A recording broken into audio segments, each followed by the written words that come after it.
On the 5th of October 1915, my great-uncle, Lieutenant Aubrey Hastings of the 7th East Surrey Regiment, was killed in France, blown to pieces in his trench during the Battle of Loos. I grew up with his story, reading the unhappy letters that he wrote amid the poppies of the battlefield, along with those of a grandfather and another great-uncle who survived. But this is the first time I've visited the cemetery at Fouquier-la-Bethune, where Aubrey's buried, one of some 900,000 British Empire dead of the First World War. Almost everyone in this country shares such links with that catastrophe for our forefathers and for Europe. It's a funny business, looking down at the last resting place of one of my own family whom I never met, who died in a struggle that I've spent decades reading about. Its horror is not in doubt. But where I part company from what we might call the Blackadder take on history is to believe that it was also futile, that it didn't matter which side won. In the 21st century, the British people are deeply wedded to the idea that the Second World War was our good war, the first our bad one. But what if we'd stayed out? What if Germany had won? In my opinion, the deaths of Aubrey Hastings and hundreds of thousands of his comrades were assuredly a great tragedy, but they were not for nothing. Many British people honour the men who fought and died with a mixture of sorrow and a sense of waste. A belief that no cause could have justified so horrendous a sacrifice. But 100 years after the outbreak, it seems time to revisit the reasons we went to war in 1914. I want to argue that far from Britain having plunged into a bloodbath we could have stayed out of, our part in the First World War was tragically necessary.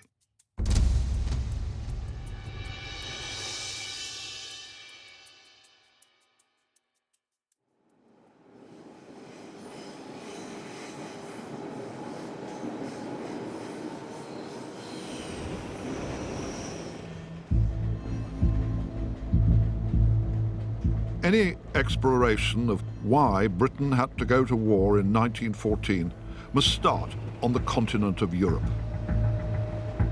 The spark was ignited in the Balkans on the 28th of June when Gavrilo Princip, a Bosnian Serb, shot dead Archduke Franz Ferdinand, heir to the Austrian throne. The empire's rulers immediately determined to exploit the outrage to justify invading neighboring Serbia, where the murder weapons had come from. But the Russians were Serbia's close allies, and they made it plain they would fight to protect their fellow Slavs.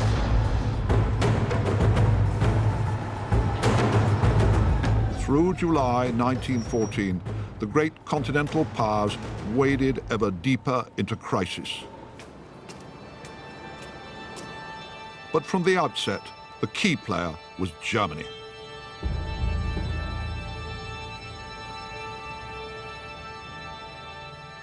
On the 6th of July, its rulers pledged the Austrians their unconditional support to smash Serbia, promising to deal with Russia and its own ally France if they intervened.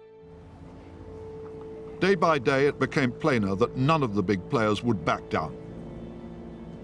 And thus began the countdown to the First World War.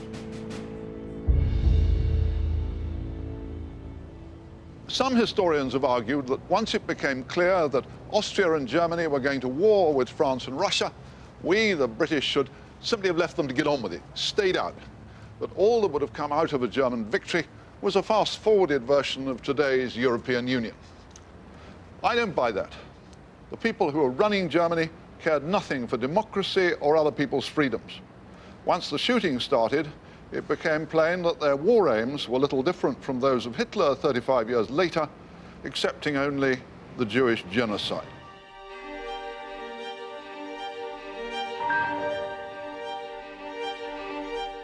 The causes of the war are hugely complicated, with the death of the Archduke only setting in motion existing forces. No one nation deserves all the blame. But there's an overriding case that German recklessness contributed more than anything else to make a conflict intended to settle a local score escalate into a European war. And once the fighting and dying started, it became cruelly apparent that a German victory would be a disaster for Europe.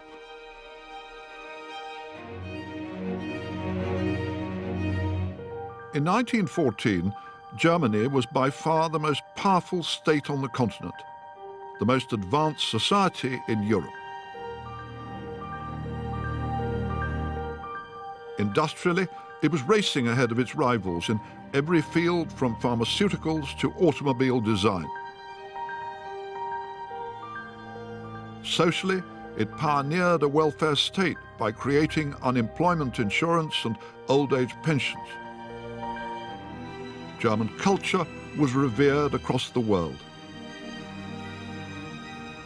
But it became Europe's historic tragedy that the German system of government lagged generations behind everything else in the country. The Empire's elected parliament had the largest socialist party in Europe.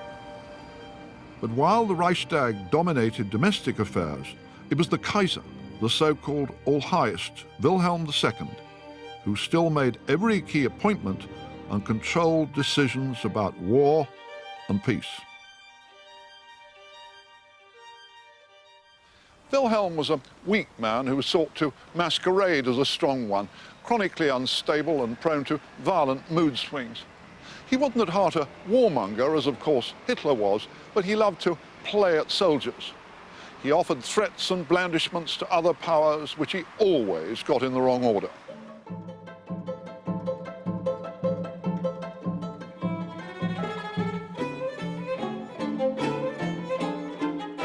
Professor John Roll has spent a lifetime studying and writing about the Kaiser. How personally influential was Kaiser Wilhelm in the decision for war? Kaiser Wilhelm took over the reins from his father in 1888 and inherited Bismarck's immense power himself when he threw Bismarck out. But not content with that, he then went back to an almost 18th century notion of monarchy. In other words, he insisted on ruling personally. With the result, he appointed all ministers, all the chancellors, all the generals, all the admirals, himself personally, according to his likes and dislikes. He was an extremely assertive bully. Well, it was just an extraordinary situation that you had a socialist majority, violently anti-militarist majority in the Reichstag, and yet exercising no influence at all, really, over this regime and foreign policy. Yeah. One of the reasons, I believe, behind the German general's decision to go to war around about 1914 was the rising tide of democracy at home. The thinking was, well, if we leave it too long, we will not be able to get our way and do what we really need to do to make Germany great. So we better go before that time comes. The most powerful institution in Wilhelm's empire, and indeed in all continental Europe, was the German army. The Kaiser was also eager to extend his power across the seas and personally promoted the creation of a big-gun navy. This thoroughly alarmed the British, who feared Germany's fleet as a threat to their global trade routes and empire. As Queen Victoria's grandson, Wilhelm retained some respect for her people, but he was determined that neither he nor his empire should defer to them. It's almost as if he feels obliged to be more military and more masculine than any other monarch, perhaps because there's always the whiff of Englishness about him, his mother being English. He was always very keen to say, no, I'm not English, I'm Prussian, I'm extremely Prussian. So there's this autocratic side to him, there's extreme militarism, but some of it does come from England. So, for example, the love of the Navy, the idea that he has a mission to become the superpower in Europe in place of Britain. He feels he has a right as leader of this new, energized Germany after unification. Fear of Germany's might and of its aspirations to dominate Europe prompted Russia and France to forge a close military alliance. Although Britain's government made no firm written commitment, it posted an option on supporting them in the event of war. Many British people recoiled from the idea of joining an alliance with Tsar Nicholas II, whose people had been Britain's enemies through the 19th century. But the fears of Europe's rulers that a general war would result from their rivalries caused every nation to huddle close to its friends. The Germans to the Austrians, the Russians to the French, with the British as cautious maybes. Germany's warlords were haunted by fears of Russia's growing might. Some of them were convinced that challenging the Tsar's armies sooner rather than later offered Germany the best chance of victory. This is one of many German memorials to Prussia's 19th century military triumphs. Instead of perceiving big wars, as we do today, as universal tragedies, the Kaiser's generals, and sometimes Wilhelm himself, believed that trial by battle was an acceptable instrument of policy. All Germany's leaders were insecure, even paranoid, about threats at home from the socialists, abroad from Russia and France, probably backed in a showdown by Britain. In those days, not many people thought seriously about economics. The Kaiser and his generals counted soldiers. They failed to realize that their country was achieving dominance of Europe without firing a shot through its industrial power. By 1914, so many Germans had come to believe that a European clash in arms was inevitable, that their fatalism contributed mightily to bringing this about. The Kaiser, who was almost certainly clinically unstable, was one of 3 men in Germany who took the key decisions which resulted in war. To this day, historians argue fiercely about which pulled the levers to precipitate disaster. The others were the Chancellor, Theobald von Bethmann-Hollweg, appointed by Wilhelm, and General Helmut von Moltke, head of the army. The Kaiser and the Chancellor were the ones who, on the 6th of July, promised Austria Germany's support against Serbia. Bethmann-Hollweg, knowing that Russia was committed to protect the Serbs, pressed the Austrians to hurry their invasion to preempt the Tsar. This has become known as Berlin's blank check, keystone of the argument that Germany was most blameworthy for the horrors that followed. Professor Sir Hugh Strawn has been studying and chronicling the war for over 30 years. He agrees that Berlin took a huge gamble. The Germans actively encouraged the Austrians not merely to invade Serbia, but to get on and do it even more quickly than they were ready to do it. Yes, partly because I think if they do it quickly, you'll get away with it. You'll be able to crush Serbia. There'll be a Balkan war that is over so quick that nobody will have time to intervene. So the presumption here is speed. And what Berlin is doing is constantly taking best-case advice. You know, will Russia stay out of this war because they're worried there'll be a revolution in Russia? The best answer is that yes, they will, because there has been a revolution in Russia in 1905, and there might be again. So they work with that assumption, whereas in fact, of course, the Tsar is going to be put under tremendous pressure to back the South Slavs in Serbia. But throughout July, the one nation, surely, that had the power to stop this process, if the Germans had said to the Austrians, stop, do not invade Serbia, there would have not been a general European war, would there? That's right. I think they have the power to say no. I mean, after all, the blank check is central, and the blank check is issued by Germany. And Germany then seems to show remarkable insouciance as to how that check will be used. You know, Austria-Hungary still has to cash it. It's Austria-Hungary that has to initiate war, but absolutely the balance then shifts to Berlin, and if any power has the capacity to stop it, it's Berlin, particularly at the very end of the crisis. Army Chief of Staff Helmut von Moltke, who answered only to the Kaiser, also played a pivotal role. On the 28th of July, Wilhelm and Bethmann-Hollweg experienced a brief panic attack The looming war now looked far bigger and graver than they'd bargained for. But Moltke, on his own initiative, telegraphed the Austrians and urged them to hasten their attack. The Chief of Staff had long argued that if Germany must face a European showdown, it was better to have it before the Russians' big armaments expansion program was complete. At an Imperial Council meeting in December 1912, he's reliably reported as saying, "War, and the sooner the better." Annika Mombauer is a German scholar who's written a biography of the Chief of Staff which emphasizes his role in the July crisis. Where did Moltke fit into the decision for war? Well, Moltke very much advocates war. He thinks that war is inevitable in the long run. He thinks that eventually Russia will become too strong, too militarily powerful for Germany to defeat her, and therefore he creates an atmosphere in which war seems a good solution out of a perceived problem. One thing that seems extraordinary to us about how dysfunctional the German government was in July 1914 is that here you've got Moltke, who's supposed to be just the head of the army, and at a critical moment, July the 28th, he sends a telegram to Vienna, to the Austrians, telling them to get on with invading Serbia. And it does seem an extraordinary reflection of both how reckless Moltke could be and of how powerful he was. Well, you're right. He does send that telegram, and in Vienna they end up saying, well, who actually... Who rules in Berlin? Who rules in Berlin? Moltke or Bethmann? Or was it, in fact, the Kaiser? So, yes, you're completely right. He exceeds his authority, if you like, by sending this telegram. Germany's leadership in July 1914 was extraordinarily reckless in accepting the risk that by promoting a small Balkan war, they would trigger a huge European one.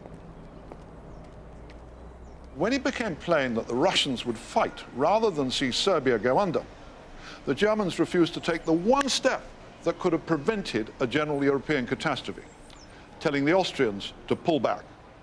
Instead, they themselves prepared to mobilize against Russia. And that's why I believe they deserve most blame for all that followed. On the 28th of July, Austria declared war on Serbia, and 2 days later, the Tsar ordered his army to mobilize. Germany then issued two ultimatums, one to Russia and another to France, its ally. Neither was expected to accept, and few of the Kaiser's generals wished them to. Berlin then set in motion its hugely ambitious war plan, designed to crush France before turning on Russia.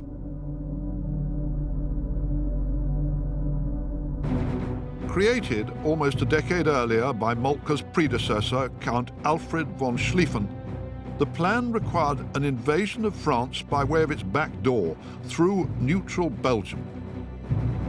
It was the German commitment to overrun Belgium which suddenly propelled Britain, hitherto a mere spectator of the continental drama, to the forefront of the stage. Under a treaty signed in 1839, this country was among the guarantors of Belgian neutrality. I'm one of those who still wonder whether Britain really would have come in if it hadn't been for the invasion of Belgium. Moltke got this dead wrong, didn't he? He did. He was in an impossible situation, militarily speaking or strategically speaking, because Germany is, in a sense, encircled by France in the west and Russia in the east. And the only way he thinks he can win this war is by implementing the so-called Schlieffen Plan. And that plan can only work if France is defeated quickly, and that means invading Belgium. But interestingly, in France, the Chief of Staff similarly thinks our best chance would be to advance through Belgium, but the politicians, the diplomats, tell him we can't do that because of Britain. The British told France, on no account going to Belgium. Exactly. And so had Germany also respected Belgian neutrality, there would have been all sorts of possibilities right at the end of July and early in August, perhaps to come to a different outcome.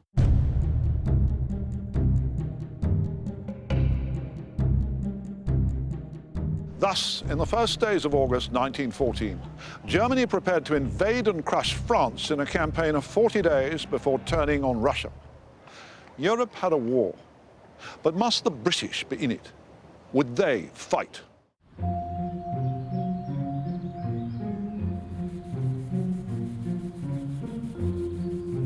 Basking in the balmy summer of 1914, and preoccupied by industrial turmoil and threatened Irish civil war, the British people had scant appetite for a continental conflict. But Liberal Prime Minister Herbert Asquith and several key cabinet colleagues were appalled by the prospect of Germany achieving dominance of Europe. They doubted that Britain could merely remain a bystander while this happened. One such was the Foreign Secretary, Sir Edward Grey, who played a critical role.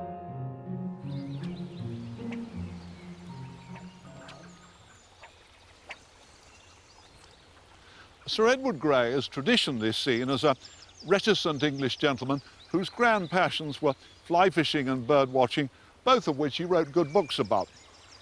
But more recently, he's become a focus of fierce controversy. Some historians claim that Grey made rash, secret commitments to the French which dragged us unnecessarily into war. For centuries, it had been a British article of faith that a balance of power which denied absolute dominance to any one nation must be maintained on the continent. Between 1908 and 1914, when Grey was not casting a fly on bright waters, he held secret talks with the French about British support in the event of a German attack. The Foreign Secretary was less clever and less of a statesman than his admirers thought. But the claim that he should be damned for dragging Britain into an unnecessary war doesn't stand up. I suggest that Grey was a realist about the difficulty, indeed impossibility, of Britain simply standing by doing nothing while Germany conquered Europe. If the French and Russians had been beaten, as they almost certainly would have been if Britain hadn't come in, who can imagine a victorious Germany allowing Britain to continue ruling the waves and the world's financial system any more than Hitler would have done if Churchill had tried to strike a deal with him in 1940? Nothing Grey said beforehand could have deterred the Germans, because they had weighed Britain's military power and discounted it. The little British army seemed incapable of influencing a huge clash of continental hosts. The Royal Navy was thought irrelevant because, in the Kaiser's scornful words, dreadnoughts have no wheels. The Foreign Secretary's secret and unwritten assurances to France seem to me to have reflected not warmongering, but prudent and essential precaution. In July 1914, by proposing an immediate European conference, Grey did all that he could to avert war. Sir Michael Howard is Britain's most distinguished living historian. He and I have spent many hours discussing the vast puzzle of 1914 and, crucially, whether Britain could have done more to avert disaster. Grey's proposal, which they rejected out of hand, to address the confrontation between Austria-Hungary and Serbia by having a peace conference, it wasn't a contemptible proposal, was it? If they wanted a diplomatic outcome. I mean, it was absolutely typical Grey thing to do, a typical sort of liberal solution. And the Germans rejected it flatly. The Germans rejected it flatly because this sort of meant letting down the Austrians, and they were not going to let down the Austrians. There was this sense throughout all classes in Austria, it is time to finish with the Serbs. If we don't finish with the Serbs, they will nibble us to death. This is the moment to strike. The Germans, knowing this was the case, were not going to bring in the Austrians to debate about what their future was going to be. So to that extent also, I would say that the Germans were responsible for not letting there be a peaceful settlement. On the 2nd of August, the Germans issued an ultimatum to King Albert of Belgium demanding passage for their armies. he flatly refused and appealed to Britain as a guarantor of his country's neutrality.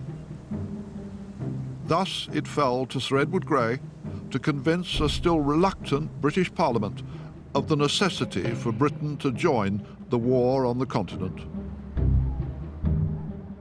On the afternoon of the 3rd of August, Grey delivered the most important speech of his life to the House of Commons. By now, most of the cabinet believed that Britain must fight in the name of Belgium's rights. Could this country, Grey demanded, stand by and watch the direst crime that ever stained human history and thus become participators in the sin? He added, "We should, I believe, sacrifice our respect and good name before the world and should not escape the most serious and grave consequences." This was one of those extraordinary parliamentary occasions that changed history. It persuaded much of the Liberal Party, hitherto bitterly hostile to intervention, now to support it, as the Conservative opposition already did. Thus, on the 4th of August 1914, after Berlin rejected an ultimatum demanding its withdrawal from Belgium, Britain declared war on Germany. Was Belgium the real reason that Britain went to war in 1914, or as some historians nowadays try to argue, oh, it was just a pretext that the British government really wanted to fight anyway? Yeah. Well, I would tend to say it's both and. There are two arguments here. One is the security of Belgium and the absence of a dominant power on the mainland of Europe is seen as central to Britain's strategic position. There can't be the equivalent of Napoleon facing Britain across the Channel and dominating Britain's routes to the rest of the world. The second issue is, does it matter that Germany disregards its international obligations, enters Belgium, which is a neutral state, and fails to reflect both international law and the rights of small nations? And the answer is it does matter. And it matters because for Britain, international law and what we might now see as morality also matters. But it's more fundamental than that. Because Britain is an economic power, a trading power, a power that depends on its shipping, actually, international law is more than just a sense of legal and moral obligation. It's also a matter of economic necessity. You need to respect international law to make sure that Britain can continue to exercise the degree of leverage it does as a neutral itself. Well, some people say now, oh, it was incredibly silly for Britain to get involved in this horrific experience, the First World War, just because the German army marched into Belgium. But actually, it seems to me, it was a pretty good reason for going to war. It was an excellent reason for going to war, and it did something which, at the beginning of the July crisis, seemed unimaginable to many. United the British people. It united the British people. It united the cabinet and united the people.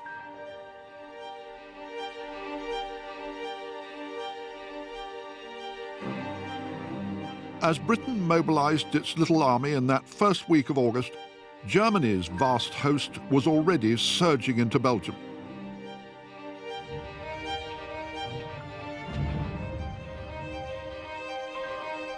Within days, the first reports appeared in the world's newspapers describing the extraordinarily brutal conduct of German troops towards the Belgian people. They were not merely carelessly destroying homes and villages. All invading armies do that. They were seizing and killing civilian hostages in scores and hundreds. Even before 1914, the Kaiser's army had earned a reputation for exceptional brutality.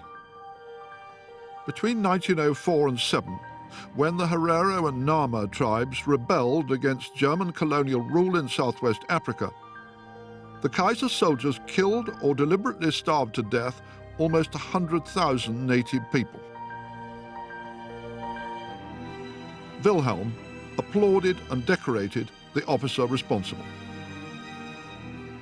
Even by the imperial standards of the day, this action was worse than any British excess.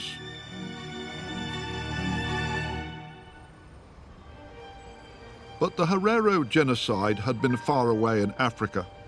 In August 1914, world opinion was stunned by German savagery towards fellow Europeans. In Flanders, the destruction of the medieval university town of Louvain, today rebuilt from ashes, became a symbol of the excesses of the Kaiser's soldiers endorsed by Berlin. Professor John Horn has exhaustively researched and catalogued the German army's actions in Berlin and France during 1914.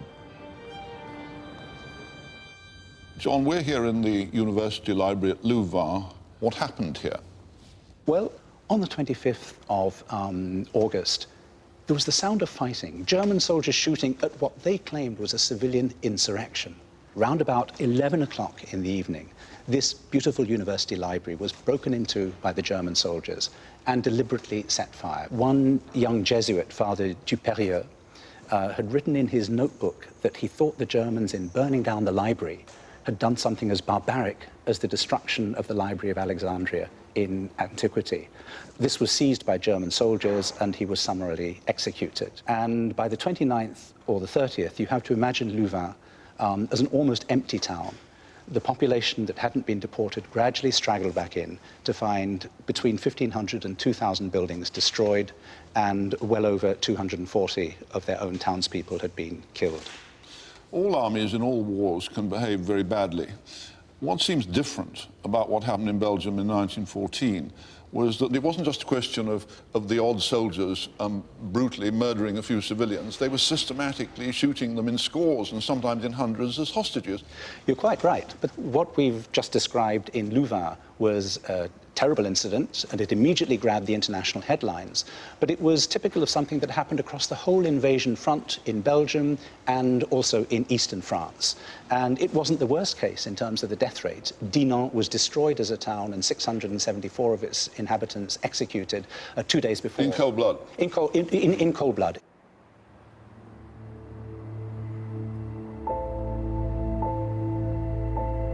In the first weeks of the war, nearly 6,500 civilians were executed by German troops in Belgium and France. Berlin claimed that they were merely exacting legitimate reprisals for resistance by civilians, so-called francs-tireurs. But John Horn rejects this.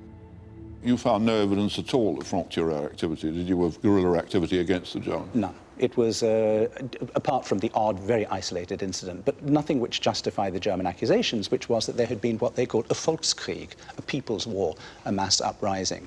And the Kaiser, already by the 9th of August, only a week into the war, is accusing the King of the Belgians of fomenting such an uprising. It didn't happen. But it was the institutional response of the German generals and right up to the Kaiser that seemed striking. And it does seem to say something about the character of the regime. That's right, because very quickly, what starts out as panics and localized responses by German soldiers is immediately endorsed by the whole German command structure. And then what swings into play is a series of very brutal reprisals, which are justified in terms of German military doctrine as to what you do when you're faced with civilian uprising. For years, apologists for Germany claimed that the Belgian atrocities were figments of Allied propaganda. Some of the stories that made headlines in 1914, for instance, claims that thousands of babies were maimed by German soldiers, were indeed fabrications. But a big truth persists. The German army behaved with systemic barbarity during its advance across Belgium and France. Its actions persuaded many hitherto doubting British people that they had chosen the right side in the ghastly conflict that was unfolding. Some historians today claim that the British government's decision to go to war in defence of Belgium's neutrality was simply a fig leaf, a pretense, when really it was all simply about supporting the French against the Germans. I'd put it a bit differently. Yes, it's true that some key ministers wanted to fight anyway. But Belgium provided a tipping point.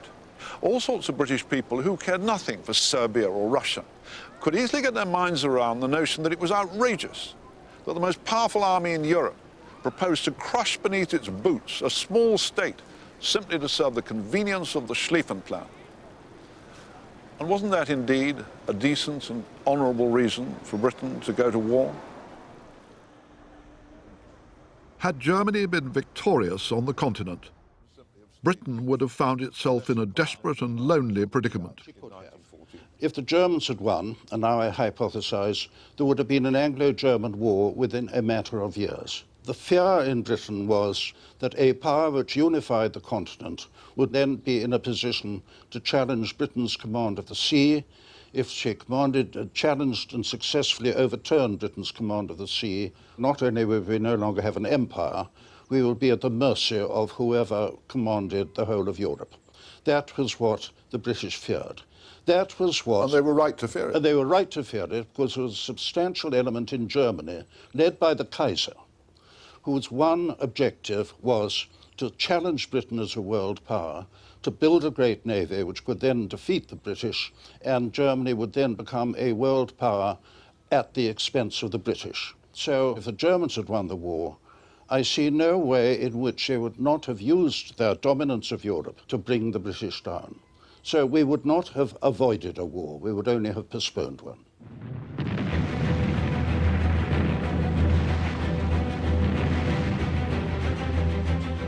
By early September, the German army had swept through Belgium and into France.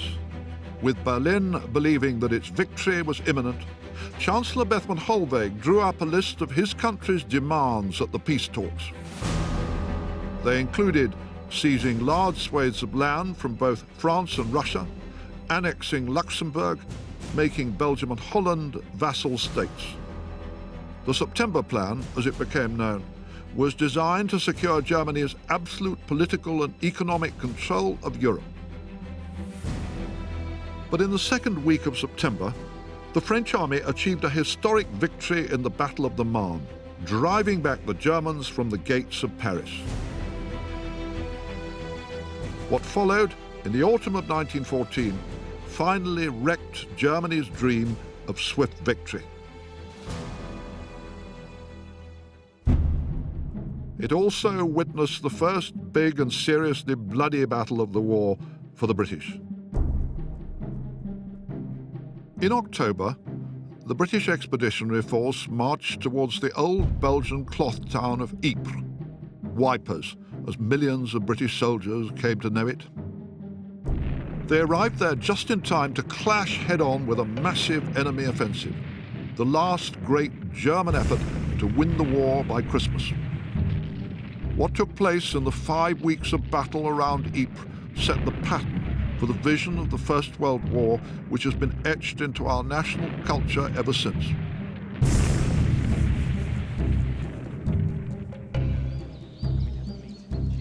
Former soldier Clive Harris today guides visitors to the battlefields of the First World War, and especially those around Ypres. He's brought me to Polygon Wood, one of the most famous or notorious landmarks of the desperate struggle in 1914. It's right at the edge of the Menin Road, which runs back towards Ypres, which is about 5-6 kilometres behind us now. It sits right at the centre of the battlefield as well.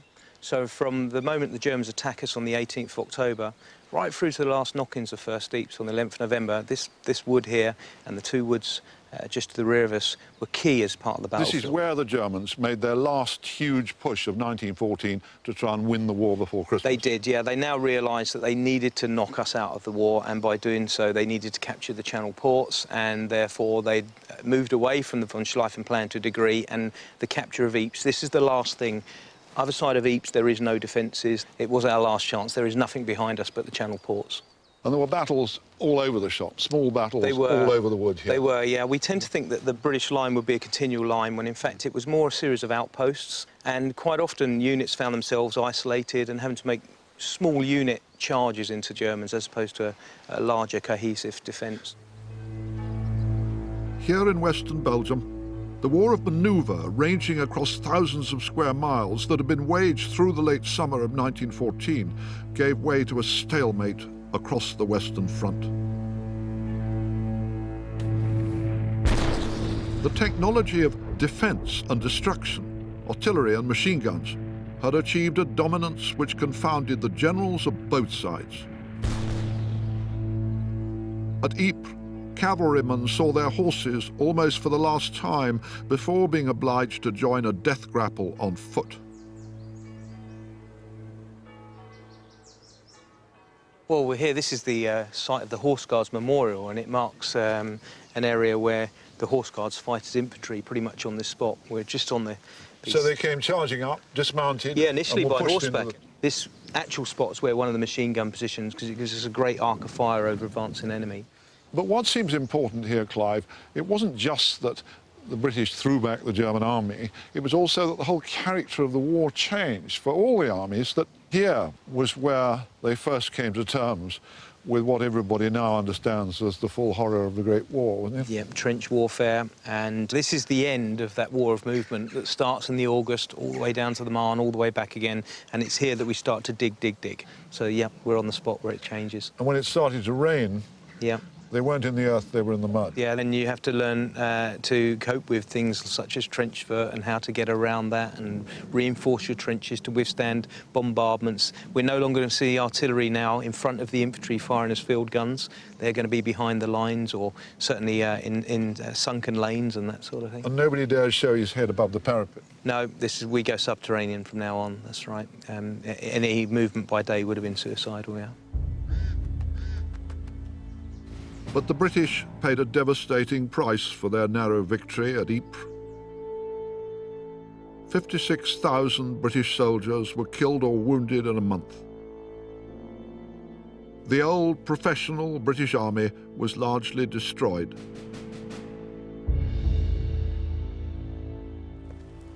Thereafter, it would be civilian volunteers and later conscripts who accounted for the overwhelming majority of the 6 million British soldiers who eventually served.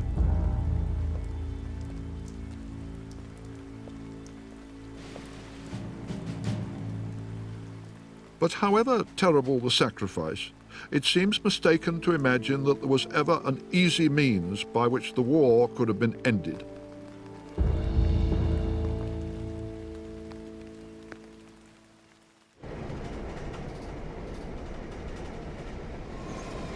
Gentlemen, our long wait is nearly at an end. Tomorrow morning, General Insanity Melchett invites you to a mass slaughter. We're going over the top. Well, huzzah and hurrah! The hugely successful Blackadder series epitomizes the enduring popular view of the First World War, that the British Army fell victim to idiot commanders devoid of brains or courage. Well, best of luck to you all. Sorry I can't be with you, but obviously there's no place at the front for an old general with a dicky heart and a wooden bladder. Well, Chuff then. See you all in Berlin for coffee and cake. Most of the war's commanders really were pretty unlovable and unimaginative men. But once the most powerful industrial states in Europe were locked in strife, it seems wrong to imagine that even a Wellington or Napoleon could have found an easy road to victory. George Orwell wrote a generation later that the only way to end a war quickly is to lose it. He was right. The trench stalemate on the Western Front posed intractable problems which no commander proved able to solve. Generals needed to be able to control their forces by telephone and could only do so from behind the front rather than at the head of their troops as on history's battlefields. But the price of long-distance command was to create a divide between the top brass in their chateaus and their men calf-deep in mud, which has made an enduring and bitter impact on posterity's view of the war. In the summer of 1918, Allied forces finally broke the stalemate on the Western Front and pushed east across France, with the British Army taking more prisoners than all their Allied partners put together. The Germans, exhausted and demoralized, fell back in growing disarray until an armistice was signed on the 11th of November.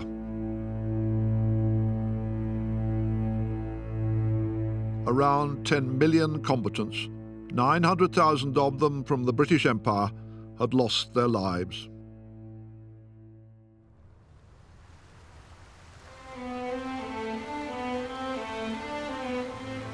2 months after the shooting stopped, the victorious Allies convened a peace conference at the Palace of Versailles outside Paris. Their task was enormous, their purposes the most ambitious in history. The Versailles summit has often since been branded a failure which condemned Europe to a further generation of strife. Prime Minister Lloyd George, French Premier Georges Clemenceau, and American President Woodrow Wilson led the negotiations involving delegations from many other interested nations, which lasted for 6 months between January and June 1919. Their intention was to produce a treaty that would not only reshape Europe, but also ensure that there could never again be a great war by disarming the Germans and making them pay the costs of the conflict. Historian Margaret Macmillan is the author of the most compelling and vivid modern narrative of what happened at Versailles. What was at stake for the Allied powers at Versailles? I think they had two things they had to think about. They were deeply concerned about the state of Europe, and indeed their own countries included. There was real fear of revolution, and they were worried that the situation might deteriorate. What was also at stake, of course, is they were democracies, and they had to think of their publics. And the publics had been led to believe, and had been kept going in the war by the promise that it was going to make a much better world. And so what they had to try and do is create a better world to appease. Incredibly ambitious objectives. It's very ambitious, but then, of course, the First World War is so unusual compared to earlier wars because it was so exhausting that you couldn't just say at the end of it, well, that's it, done, we'll make a few border changes and we'll go back to normal. You couldn't go back to normal. I seem to remember that the Germans eventually paid less than they had made the French pay after they beat the French in 1871. But what the Allies couldn't say to their own people was, look, there's no way Germany can pay what really we need to rebuild, because their own people had suffered so much, and so they had to put a bill in. But what they did was they fudged it. They divided the total reparations bill up, so the Germans only paid a fraction. Once they'd paid the fraction, they'd pay the rest, which of course the Germans never wanted to do. The Allies really failed afterwards to convince their own peoples that their cause had been just, didn't they? Well, I suppose the problem with the First World War is that the expectations are so high, the promises are so great, and all sorts of promises, as we know, are made during the war to try and keep people in the war. But there's no way that all those promises can be cashed in after the war is over. Abuse fell upon the Versailles Treaty almost before ink was dry on the signatures. The economist John Maynard Keynes, one of the British Treasury delegation, published a scathing broadside entitled "The Economic Consequences of the Peace." A strong German sympathizer, Keynes made a case that the terms imposed upon Germany were both morally unjust and economically foolish. How influential was Maynard Keynes in his book, The Economic Consequences of the Peace, which absolutely damned Versailles? It was very influential. I mean, he wrote it very quickly. It became a bestseller immediately. It's been in print ever since. And it's a brilliant polemic. It's not fair. He paints this picture of these greedy, selfish, hard-hearted, cynical men dividing up Europe, punishing Germany, and they're just making a complete mess of it. I think there's also, he represents a whole generation of younger people who had supported the war, believing that the world was going to be a better place, and when they saw it wasn't going to be, they reacted and blamed the people who were trying to make peace for everything. I would have thought one of the huge unfairnesses of Keynes' book is that he never set it in the context of saying, all right, even if the Allies had made a fumbled, bungled peace, if the Germans had won, and if the Germans had been making the peace, it would have been a vastly crueler and worse one for Europe. Well, I think there's plenty of evidence that what the German High Command, and they were basically in control of Germany by this point. By 1918, you had a military dictatorship in Germany. And what they were planning were pretty extensive annexations of other people's lands in the West. And in the East, they were planning to extend their influence. In the Treaty of Brest-Litovsk, they had forced the Bolsheviks, who were desperate, to give over whatever gold they had left. They'd set up an independent Ukraine. I mean, the evidence is, unless they'd had a complete change of heart, it would have been a very harsh peace. Today, an awful lot of people have come to feel a real guilt about the Treaty of Versailles. Oh, it was an unfair treaty to Germany, that it contributed to the rise of Hitler. It got it wrong. Was it the harsh, vindictive treaty they claim? The trouble with the treaty, I think, is that it appeared to be harsher than it actually was. And of course, it was all about implementation. And in the end, most of those clauses which limited German power and forced Germany to pay reparations were not really implemented fully. And so I think there's a perception of the treaty as very harsh. My question always is what would you have done otherwise? How would you have treated Germany if you felt it had caused the war and caused this catastrophe for Europe? What would you have done? Wouldn't you have tried to limit its power? Because Versailles failed to deliver a lasting peace, it has become unjustly blamed for the fact that a Second World War had to be fought. In truth, so many violent forces and crises shook Europe between 1919 and 1939 that it seems absurd to blame the peacemakers for having failed in their grand purposes. In the decade following Versailles, all Europe groaned under the burden of paying the bills for the past conflict. Britain was almost bankrupt, and the moral and political regeneration which Prime Minister Lloyd George had repeatedly promised failed to happen. Many men came back from the army to find their old jobs taken by civilians, often women. Whereas in 1945, veterans returned to a country run by a Labour government committed to creating a welfare state, after 1918, the old gang remained in charge of an unreformed British society. Those who had fought felt that they had been sold a false bill of goods.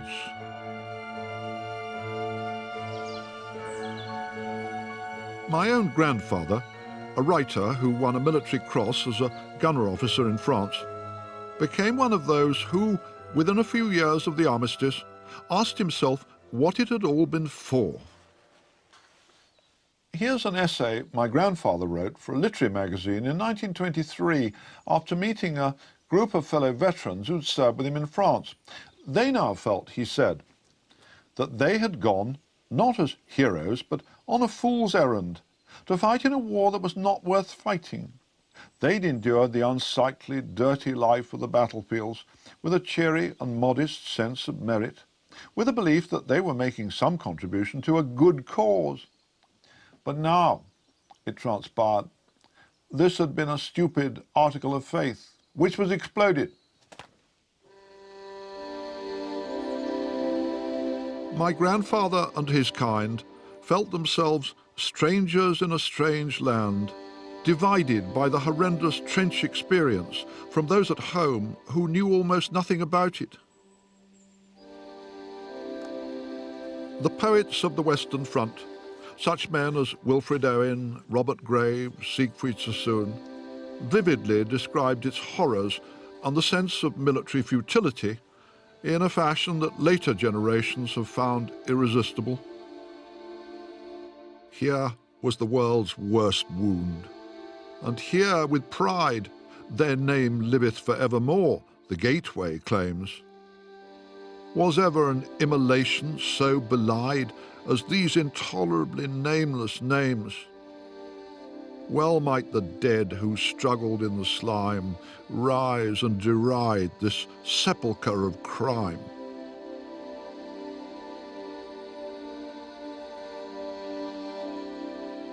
But Sassoon and his kind never addressed the huge question of how on earth Britain could have escaped from the war except by conceding defeat. It's a weird British thing that while we're hugely proud that our forefathers fought Hitler, we seem almost ashamed that they fought the Kaiser. How has the overwhelming perception developed in Britain over the last 100 years that there was nothing worth fighting about in the First World War? Well, the interesting point is not so much that after the war opinion changed or opinion veered to the point when it said that was a bad war, it was badly conducted, it was a waste of time and a waste of blood, and it should never have happened. Nobody thought that in 1918. I think nobody thought that for another 10 years, until about 1928 and 1930. The poets did. The poets did, but the interesting thing is whether people would have been interested and affected by what the poets wrote. They became expressive of a public opinion in 1928. They weren't expressive in 1918. By the end of the 1920s, there's this worldwide slump. Total catastrophic unemployment everywhere, especially in Germany. The situation seemed to be far worse in 1928 than it had been in 1914. And by 1933 or so, it has become generally accepted that the war was an unnecessary war, that it had been bungled, etc., etc. So I think that what was very, very important was not so much the fact that the war had been terribly expensive and bloody and the losses were awful. It was that nothing seemed to have come out of it of any good. Europe's descent into the turmoil and privations of the 1930s caused many people to view the Great War as bungled, the peace shambolic. Some perversely blamed the victors for the rise of Hitler and Nazism. While many people today still think of the First World War as a bad war, the Second has come to be seen by contrast as a virtuous crusade against the Nazi architects of genocide. Nobody went to war in 1939 to stop the Germans massacring the Jews. I mean, sad though it may be to say that, partly because, of course, the serious massacres hadn't yet begun, but principally because Germany might be doing awful things, Nazi Germany, domestically, but in those days nobody saw that as an obligation to go to war in the way in which we would today. So in some respects, both wars break out for similar reasons: great power rivalries and the concerns of the balance of power within Europe and what is happening within Eastern Europe. They're remarkably similar in their causation. And it is perverse that we have closed the Second World War as the good war and the First World War as the bad war. And of course, we have not remained sufficiently, I'm talking we as British now, have not remained sufficiently independent-minded or sufficiently historically aware to put these things in our own and a proper context.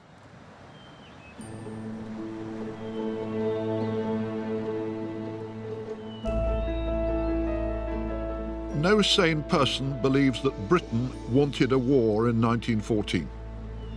All the great powers bear some responsibility for the carnage, but the Germans seem to deserve most because they refused to use their almost indisputable ability to prevent it.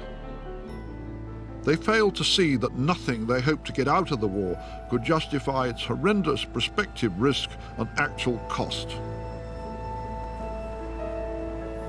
Britain emerged from the First World War with little to show save a few worthless colonies and a host of public memorials. But the right questions to ask about the conflict and the nation's sacrifice today are whether we could justly or sensibly have stayed out of it. And what would have befallen Europe if the Kaiser's Germany had won?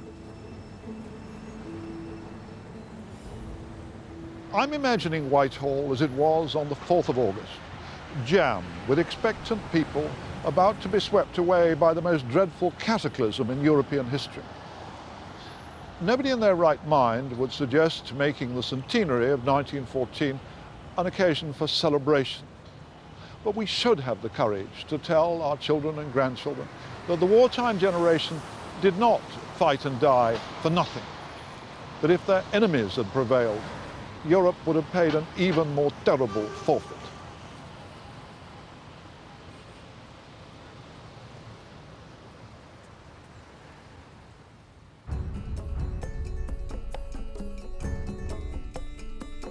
To explore further the story of how the world went to war in 1914, go to bbc.co.uk/WW1. Beginning an epic 10-part series over on BBC4 now with parts 1 and 2 of the First World War. Or stay with us next on BBC2 for QI.